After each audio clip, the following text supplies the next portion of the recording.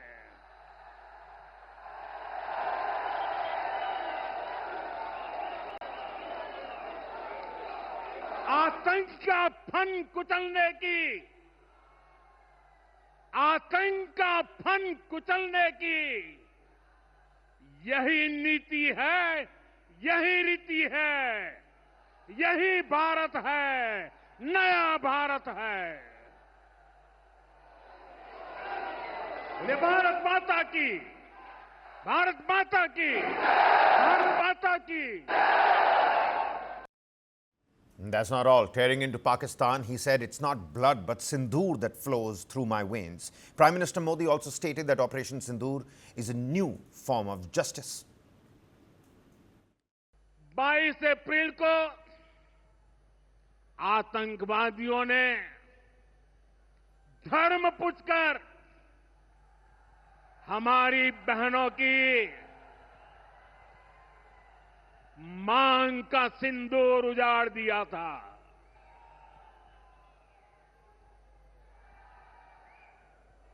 वो गोलियां पहलगाम में चली थी, लेकिन उन गोलियों से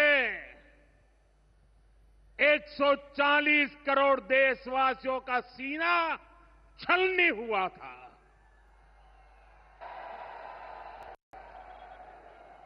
इसके बाद हर देशवासी ने एकजुट होकर संकल्प लिया था कि आतंकवादियों को मिट्टी में मिला देंगे, उन्हें कल्पना से भी बड़ी सजा देंगे। आज आपके आशीर्वाद से, देश की सेना के शौर्य से हम सब उस प्रण पर खरे उतरे हैं। हमारी सरकार ने तीनों सेनाओं को खुली छूट दे दी थी।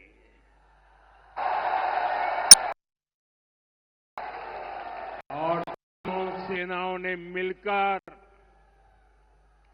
ऐसा चक्रव्यूह रचा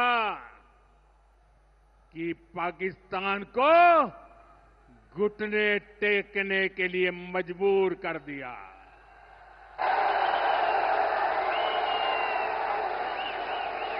बाईस तारीख के हमले के जवाब में हमने 22 मिनट में आतंकियों के 9 सबसे बड़े ठिकाने तबाह कर दिए।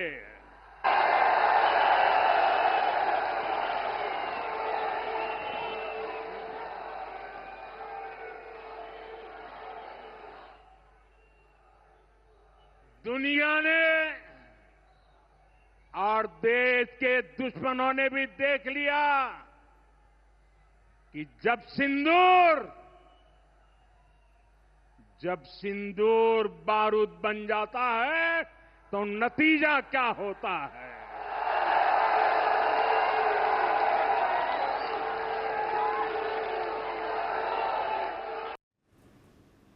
Well, the Prime Minister has also made it quite clear. No trade or talks can happen together.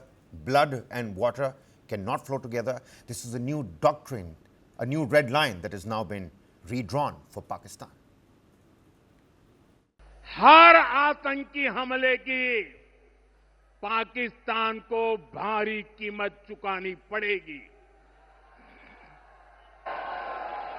और ये कीमत पाकिस्तान की सेना चुकाएगी, पाकिस्तान की अर्थव्यवस्था चुकाएगी। साथियों, जब मैं दिल्ली से यहां आया तो बीकानेर के नाल एयरपोर्ट पर उतरा। पाकिस्तान ने इस एयरबेस को भी निशाना बनाने की कोशिश की थी, लेकिन वो इस एयरबेस को रत्ती भर भी नुकसान नहीं पहुंचा पाया। और वहीं यहां से कुछ ही दूर सीमा पार पाकिस्तान का रहीम यार खान एयरबेस है। पता नहीं आगे कब खुलेगा। आईसीयू में पड़ा है। भारत की सेना के अचूक प्रहार ने इस एयरबेस को तहस नहस कर दिया है। साथियों, पाकिस्तान के साथ न ट्रेड होगा न टॉक। अगर बात होगी तो सिर्फ पाकिस्तान के कब्जे वाले कश्मीर की, पीओके की। And take a look at this. Another incident between the militaries of the Philippines and China that occurred off the Vietnamese island of Sand Key in the South China Sea, where a Chinese Coast Guard ship reportedly fired water cannon and a side-sweeping maneuver at a Filipino boat.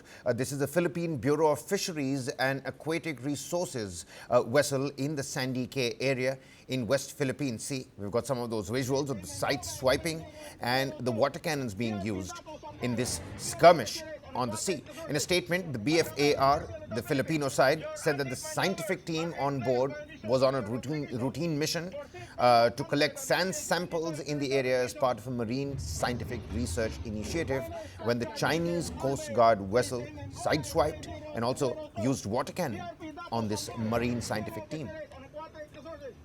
Especially the Philippines, your unsafe maneuvers are in clear violation of your obligations for safe conduct under the 1972 International Regulations. All right then, time for us to slip into a quick commercial breather here. Top developments right on the other side. Keep watching Newsman.